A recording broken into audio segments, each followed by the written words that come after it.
Hello, everyone, and welcome to the Positive Sports Report. I'm your host, Dana Smith. I'm the Middle School Athletics Director for San Juan Unified. I'm a teacher and coach at Carnegie Middle School and a certified trainer for Positive Coaching Alliance. In this episode, we have part two of our letter to athletes on resilience. We have an interview with physical therapist Sabrina Burri regarding athletes returning to play after injury, and we have an update on cross country and some information about the start of wrestling season. Let's roll.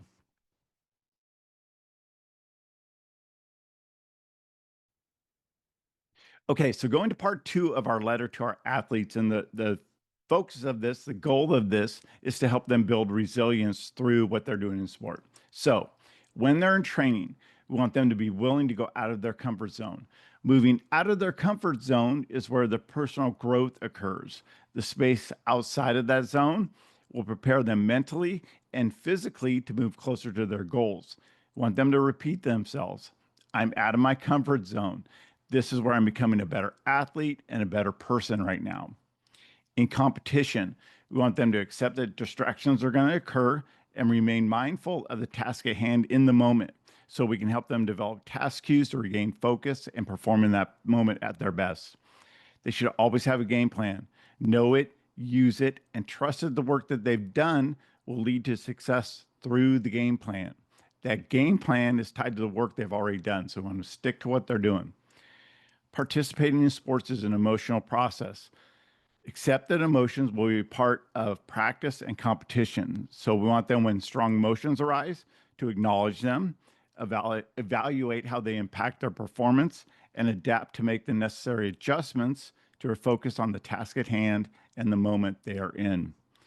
They need to let their teammates be a part of the process and their growth, accept their role in the team, make it their mission to fulfill that role to their best of their ability. Their teammates are there to push them and help them become a better athlete. Do the same for them, and everyone will benefit in the long run. Sports are physical, injuries are inevitable.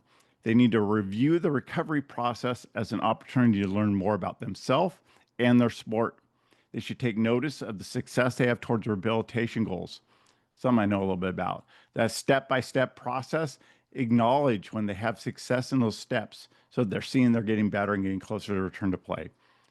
There'll be times when luck is not on their side. Recognize bad calls, missed opportunities, mental mistakes for what they are. They're in the past. Take a breath, use your task cues, and give your best effort throughout every moment of competition, even when bad luck strikes. Nobody wins every game. We can look at these losses as another learning opportunity, reflect on the experience through their journaling and their one on one meetings with coaches to become a better athlete by acknowledging what was in their control and what they could have done better at executing the things that were in their control. They should use the experiences as motivation and the information gained to plan for future training, strategies that will move them forward towards those goals. You should not try to play through any kind of injury. We talked about that a little bit. We'll talk about it a little bit later on in the interview with Sabrina. But we should not try to play through injury.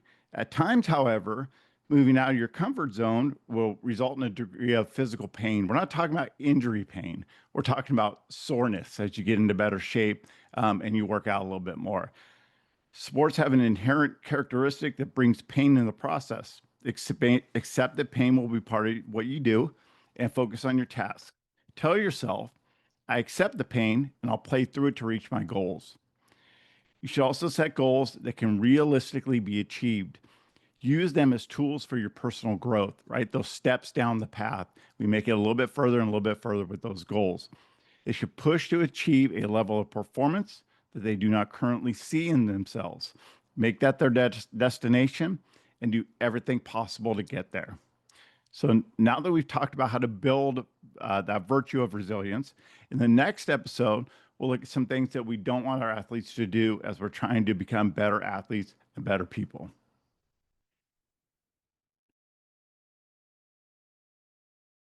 Me too. I am very excited to have the guest that I have today. For me personally, this is a super special person, and I'm excited to interview her because of her knowledge, her wealth of knowledge. But I have with me today Sabrina Burri, who is a physical therapist right now with Permanente. Um, she is a graduate of Del Oro High School, where she played volleyball, soccer, and softball. She has a bachelor's degree from UC San Diego. Pretty decent campus down there, right? That's Pretty pretty good. nice. Pretty nice, yeah. In physiology and neuroscience with a minor in psychology. So, it's easy, fluffy majors that are so like rec. It's like rec or something. I shouldn't say that. My brother-in-law was a rec major. Oh no. No, but he's good. And a doctorate in physical therapy from Duke. So does that make you a Duke basketball fan? Blue Devils all the way. I bet that would be a fun experience to go to some games at Duke for sure. Oh yeah, camping out there, just being like a sardine in the crowd, best experience Yeah, ever. love it, love it. And probably her greatest accomplishment is that she was my physical therapist for 18 months as I've made my recovery back from stroke. And she's just been invaluable to me. And I have this fascination with the idea of athletes returning to play. So I thought she'd be just a great guest to talk to about young athletes and getting them back into play after injury. So, Sabrina, are you ready for your warm up? I'm ready. Give it to Good. me. You're gonna get loose. See, physical I know therapy, I'm gonna have you to do got to some get loose. stretching.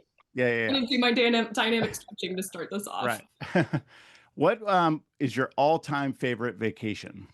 Ooh, one that I've already had or one that I like just an ideal You vacation. can go any way you want, Oh man. I or am both. You can do both if you want.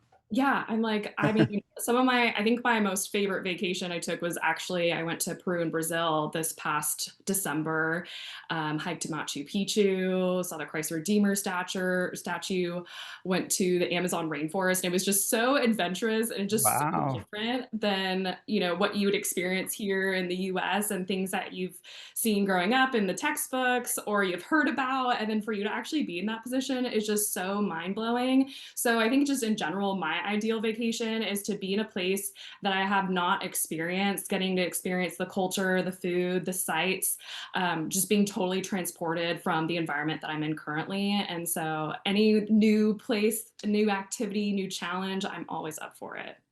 Love it. Thanks. Good answer. Thank See, you. now you're all warmed up and ready to Well, thanks for getting me all loosened up. go. But my fascination with this subject, I told you earlier, is the idea of looking at that social and emotional and physical and psychological recovery from injury. There's so many parts to it. Um, and I don't even think people realize that they're dealing with all those parts when they're doing things like physical therapy, they're thinking physical. And I know with my experience, it wasn't just that at all. There was so much more that went into it for me. Um, but I like to use the phrase that confidence requires evidence. And when I work with coaches and athletes, I like to emphasize that idea. What are some ways that we can help athletes build confidence as they overcome their fear of re-injury and strive to return to their pre-injury level of ability? I love this conversation. I love the points that you're bringing up already because you think about returning to play and how you just think of the physical aspect, but you're not thinking about the psychosocial aspect, which is two main pieces to the puzzle in that puzzle that you're looking at right there. And so if you're not addressing those, you don't have all the pieces, you're not going to be able to put it all together. In terms of the confidence requires evidence, you can also look at it as that there's this fear from uncertainty or a lack of information. And so, needing direction when you are just blindly trying to get back and recovering, it's going to feel really scary. You don't know what's to come, what the expectations are. You might set really real unrealistic expectations for yourself or not be having any goals at all. You know the end goal, but what are your short-term goals? Are there, different measurements that you can take, like when you come to your physical therapy appointment, looking at the degrees of the range of motion, the strength that you have? In terms of sports, it's milestones. Are you able to do some drills on your own with a specific player? What are those steps that you need to be to work with the team and then with the whole game? So it's really important, I think, to set expectations for returning to play because you're not going to be that same person that was just on the field last time. And having those expectations that there's going to be a gradual return So, you really just got to put yourself out there with some direction and guidelines in place, just really having the attitude of taking it all on, being educated on what that involves, knowing that it's okay to be a little bit afraid or nervous because that can be helpful, but also knowing that too much fear can also be harmful. And so, trying to take into consideration where you are at and also challenging where you're at too if you feel like you make some adjustments of how you're looking at your injury as like a bad thing or a redirection, a way to step back and maybe even get stronger than you ever were before. Yeah. I'll give you an example that you use with me. Then I totally this is a clear as day moment in my recovery coming back. And it was early on when I came in, you asked, I said something, I wanted to go home. I wasn't home yet. I was at my family's house. And you Mhm. said, well, what's your fear of going home? And I said, the stairs, because I have a big stairway up into my place. And you took me out to a stairwell, totally like gradually got me into climbing those stairs, first with the rail and with you helping me and then going up the stairs. And then you got me tired, which took about 30 seconds of jumping jacks for me to be exhausted at that point, and had me do it again. And you took me through a process of building confidence. Like when I left there, I didn't feel the same way about going home as I did when I got there. Um, and we got done with all that, and you go, you can go home. And you saying it with confidence gave me confidence, and I was excited to go home. But we can do those same things with athletes, like you said, gradually taking them that fine line of pushing and putting them in that spot where um, they could easily re-injure themselves. That's a fine line. Mhm. But that's where you have to go to build confidence. You got to give them evidence that they're going to be okay. If they return to play, yes, there's always a risk of injury, Mhm. but getting them to that point where they're feeling more and more comfortable to go out there and play again. Yeah. I love that example. I love that it's personal to you, obviously, and just us getting to kind of relive the past because I clearly remember that whole conversation, that whole appointment, everything. Looking like I was going to pass out after you made me do a bunch of jumping jacks. That part of it. Well, we worked up to it, remember? Yeah, yeah, yeah. Yeah, if we didn't go through that steps of literally taking a step on the stairs, doing it with the handrail, then doing it without the handrail, if I just said, "Yeah, I think you're fine, like go ahead and go home," you would have just been totally out of your element, not comfortable. Also, you just wouldn't have confidence in me as your physical therapist. And so kind of changing the roles is like, would you have confidence in your coach, your team, your captain, whoever you're relying on to get back to it is like you need to be taking those steps together. Um, and if you leap way too far without that person by your side, it's going to feel very lonely. And that's going to be where you're going to struggle a lot more. I think that's as far as coaches are concerned, I think it's super important when you have those kids coming back that you're communicating with parents and with those athletes and finding out what are they doing in physical therapy, what of that can we take into our practice, right? Because if you can keep them involved with the team and what they're doing and you get some of that physical therapy work done at practice, that's kind of a perfect combination and it helps them build that confidence, that feeling of belonging and being part of what they were before. Yeah. I think can think about when I was an athlete too, is, friends that had been injured or I was injured, like, oh, I'm gonna have to sit this one out. That's so isolating and so removed. Giving something that they can do, whether it is doing their PT exercises at the same time, like understanding and even visualizing this person is working right now to get back on the court, get back on the field, rather than just be like, nope, you gotta sit on out. Just the relationships that you have and the environment that sets is so powerful. Yeah, you're making me think of when I was a senior, I hurt my knee and I was going to be out for a week and there was a little bit where I couldn't do anything. And our coaches had me go down and work with the JV program. And that's when I kind of got that desire to be a coach, just being out there, not being able to physically do it, but Mhm. helping other people and coaching them. That's where that all started. And that's another way we can keep athletes involved, and kind of keep them mentally in the game and what's in thinking about it and not just kind of bailing out on it totally. Yeah. And if you didn't have that experience where the coaches were like, yeah, let's get him involved in the JV program, you may not have found that passion for coaching, or maybe Totally. it would have occurred a lot later in life, or it wouldn't have been as strong. So what we're doing now in the adolescent population is absolutely setting the stage for what's to come and kind of forming them and guiding them. And so if you can mirror, what you ideally would like to see in like adulthood, or the perseverance when they get to the workplace or college or whatever that looks like, this is the purpose of sports here, is to build those attributes. 100%. It's Yeah. the life lessons come first over the winning is important. I'm super competitive, but it's the life lessons that you can teach through sport. That's why we do it. Yeah. That's what it's all about. Because Yeah. there's not too many kids that are going to become professional athletes. And what we really need to get out is something that will last them a lifetime. And Mhm. that's exactly what you're talking about. I Totally. hope also that kids can look back, even if they didn't make it to that next level, professional, whatever that looks like for them, is they can say, I was there, I made the friendships, I learned so many lessons. That's what I take away, and that stays with me, even if I didn't make it to the major leagues. Right. It I know one of your former coaches, and I know they're exactly like that, and that's where you get that from as well. He was Yes. one of my colleagues So at one that time. coach taught me very, very well. I bet, and Yes. probably laughed at you a lot and with you a lot too. Oh, absolutely. Yeah.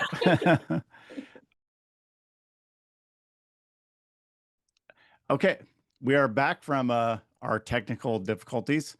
Our San Juan Wi-Fi, I don't think was working out too well for us there. So let's go back to our question. Um, I appreciate the use of visualization as a tool to enhance athletes' performance in various areas of training. Let's talk a little bit about the use of healing imagery, paired with the knowledge of the injury, and motor imagery as a way of building the necessary skills and confidence to return to play. Let's try So this I'm gonna again. go back. Yeah, we'll do a round two. We'll recap. Is that I was just saying that essentially when I was a high school or middle school student, I had coaches that were telling me that I should really practice visualizing, practicing the motions, volleyball, like getting ready to walk to the line and getting ready to serve, and all of those steps there. And that was not something I was buying. I was like, sounds great, coach. Not for me. That's okay. And I wasn't at that point in life where I was really ready to accept that. But now as an adult and someone that is a physical therapist that helps people recover from strokes and brain injuries, that is absolutely an important part. So I just want to recognize that everyone may be at a different place where they may be ready for that or not, but just recognizing that these are all neural pathways that we are reinforcing, and maybe the physical connection is not quite there because of injury, but you absolutely have other connections that are an important part to just leveling up your performance as an athlete. Your first encounter with getting back to the field or the court should hopefully not be that scary, and it should not be your kind of first step on the court. It should be mentally already prepared, because there is going to be a period of time off in recovering, but you should be practicing off the court, mentally visualizing, motor practice and everything. So that way it is a seamless transition, versus when you take that long summer vacation and you come back to school and it's this rough transition back onto the court. Really focusing on tapping into what you're capable of. So, like with my patients with strokes and brain injuries, a lot of times we do mental practice, and it can look in other ways. Of if someone's left arm is weak, well, you can do bimanual practice. So your right arm can learn from your left arm, because you're seeing that done and it's reinforcing good positive habits and reinforcements. Or mirror feedback is, I way rather have a patient be standing in front of a mirror or using some kind of mirror to have those corrections, because we're always learning from our errors. And we can practice that in a safe environment, even if it's just in your head, mental practice visually. So just really about tapping into what you can. You have the physical component. They say a lot of times you need to be mentally tough. So while the physical component takes some time to heal, let's really tap into the mental toughness to add to the physical toughness when you're ready. And you could be a more elite athlete because you're making that difference. That is different than everyone else on the field or the court. The way it was explained to me, as far as like sports is concerned, and recovering from injury, especially in using it, is that obviously you're not going to build muscle by doing visualization, but your body doesn't know the difference. when you're visualizing something, your body doesn't know the difference. So we can put our body through that when we can't use a limb or use part of our body to train. We can still visualize and build that kind of muscle memory. Is that Mhm. kind of what we're looking at? Yeah, and while visualization is very important, if you are unable to walk, you can't think yourself into walking and Right. be able to walk one day. There are some limitations there, but it is about reinforcing pathways, repairing pathways, even like taking a detour when the freeway is closed, there's an off-road to take. So there's a lot that is happening there, a lot that is processed in the same pathways because the pathways branch on out, but they're still taking that main highway. And so if you can even elicit a little bit of that, that's going to carry momentum to then translate into the actual physical aspect of doing the action. If there's anything that has been reinforced to me through this whole process, it's how amazing our brain is Mhm. and what it can do and how it can go, like I said, around a pathway. And um, it's an amazing tool that if we tap into it as athletes, we just make ourselves that much better. I Mhm. mean, you can do so much physically, but like you talk about mental toughness and visualization, that just makes you a better athlete overall. Yeah, I think if you're really serious about making it to that next level or wanting to stand out among your peers, what can you do that, like, look at someone that is at the national level of playing? What are they doing? Like, you think about these amazing athletes and you can see them meditating. You talk, or in interviews, they're talking about mental practice. They have a nutritionist, they're making sure they're getting sleep, is trying to find those factors that really make a difference in your health and your performance. And that's going to really make you set apart. And really, when we're again going back talking about adolescence, it makes you better performer in the classroom, in your daily life, with your family, with your friends, if Yeah. you're doing those things to take care of yourself. Yeah. It's absolutely the learning process of what you do as an athlete. It's not just being an athlete, it's about you as a person. So if you can put these tools into practice as an athlete, your athletic performance is going to improve, your classroom performance is going to improve, you as a person, and eventually, in the workplace or just as you navigate through the world, is you're picking up all these tools that are going to make you stronger in your game, but also everything to come after that. It it all goes back to what something you mentioned to me before when we started talking about doing this interview, that we're really all athletes. It's Mhm. just what are we trying to get back to? What are we trying to get better at? But it's the same thing. If you're looking for improvement in your life, it's the same concepts as just being an athlete. Yeah. I think people really hold on to the identity of being an athlete, and you are always an athlete, whether it is the game that you are playing afterwards in like rec social leagues, even as an adult, as a grandparent, like crawling around, picking up the grandkids, laundry, whatever it is. So, absolutely, you are always an athlete, and you can still take those values and apply it into every circumstance that you're in, and you're going to be the better for it based on what you do now. It's an investment just like anything else. They say like, oh, invest your money early, watch it grow. Same thing with the habits that you're building right now and how those will build and continue to help you become a better athlete person than you've ever been or you ever would if you didn't face this injury and have to go through these hard steps. Yeah, and I can tell you for myself and my recovery, nothing was more valuable than I played a lot of sports as a kid and having been a coach. And first night in the hospital, I told myself, it's time to coach yourself. You've been coaching kids and bossing them around for decades. Now it's time to do the same thing to yourself. Yeah. So they're valuable skills that you learn early on that you keep applying through your lifetime. Yeah. And I will say, Dana, I met you. I had no worries about you because you were mentally ready. Like you knew what was happening, you knew what it took.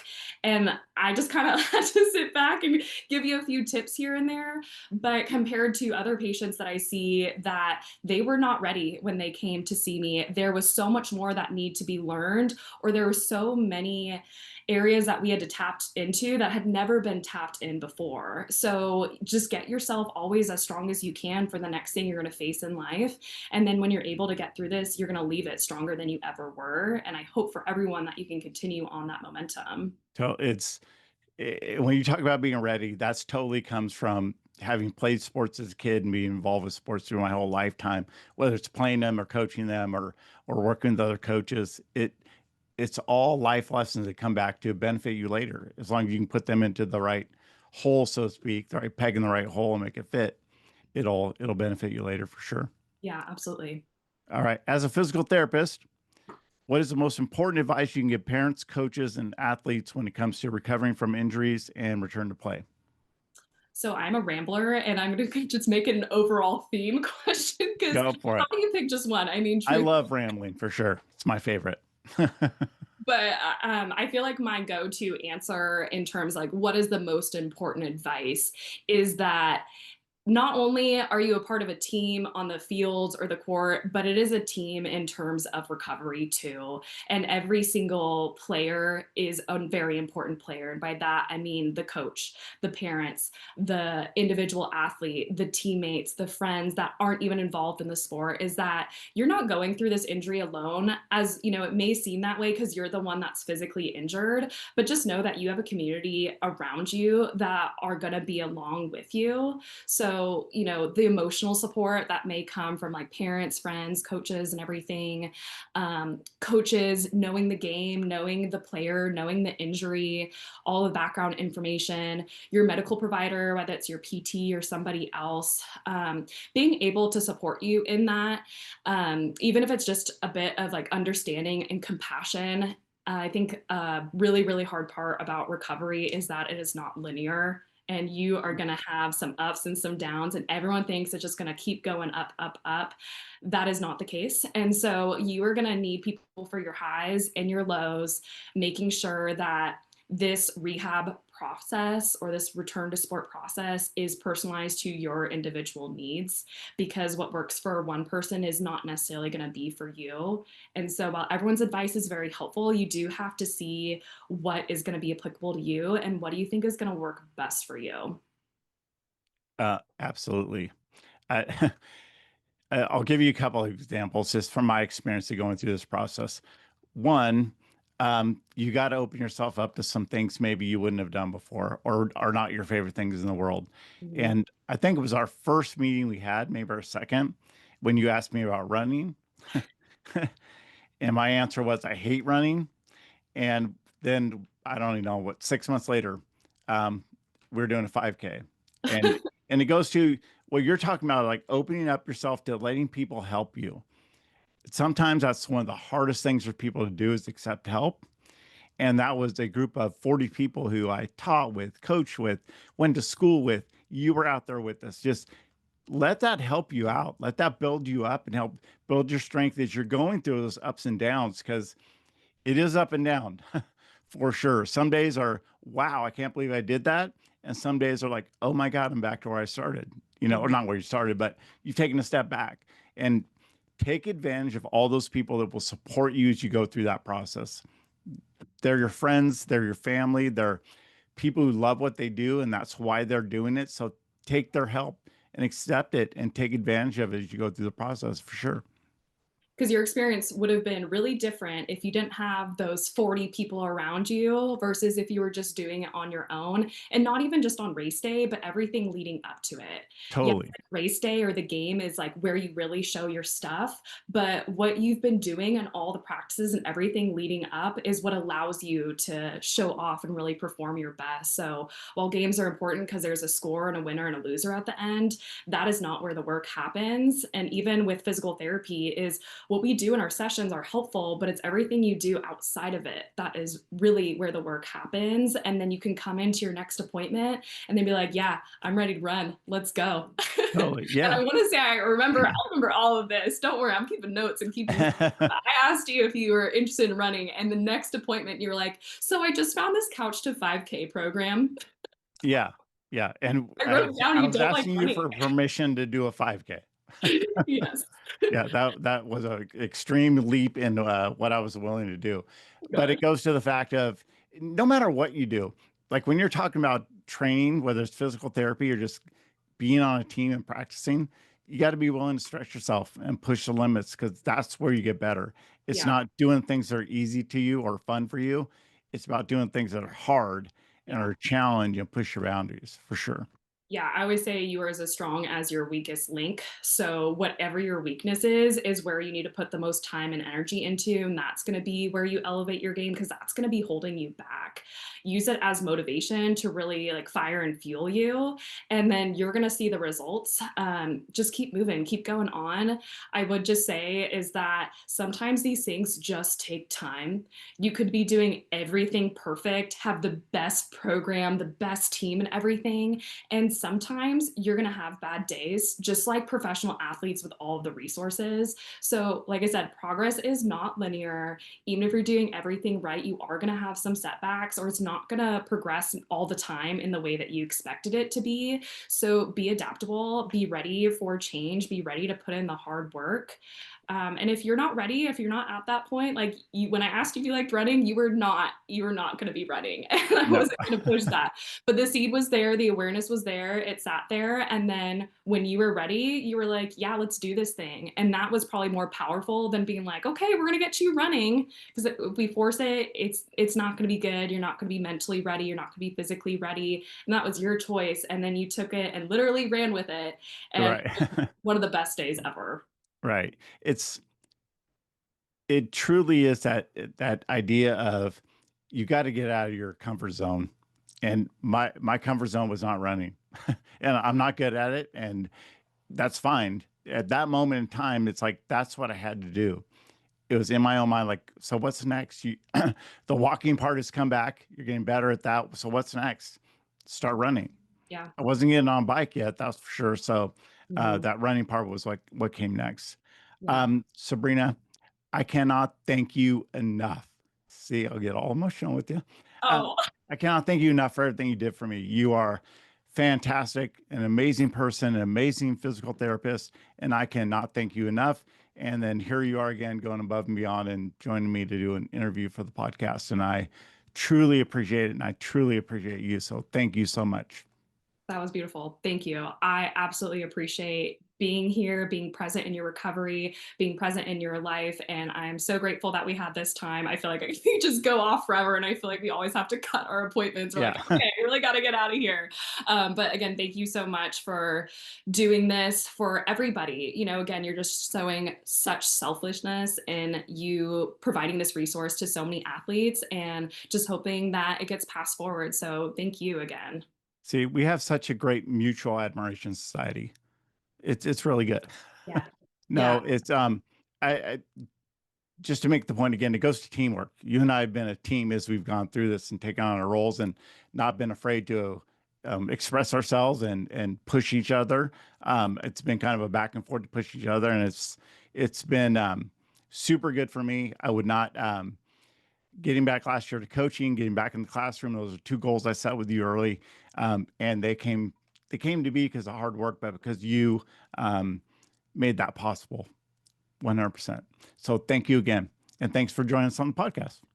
So happy to be here. Thank you so much for having me. All right. Thank you. Uh,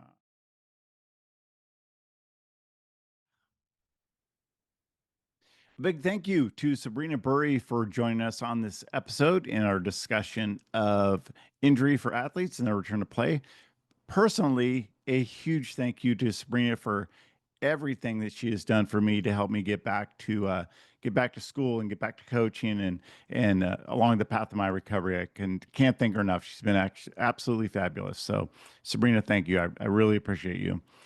Our cross country season is coming to an end. We are in the playoff portion of that. This week are the conference championships at our three sites. And then next week, we're at Gold River on Thursday, October 23rd for the district championships.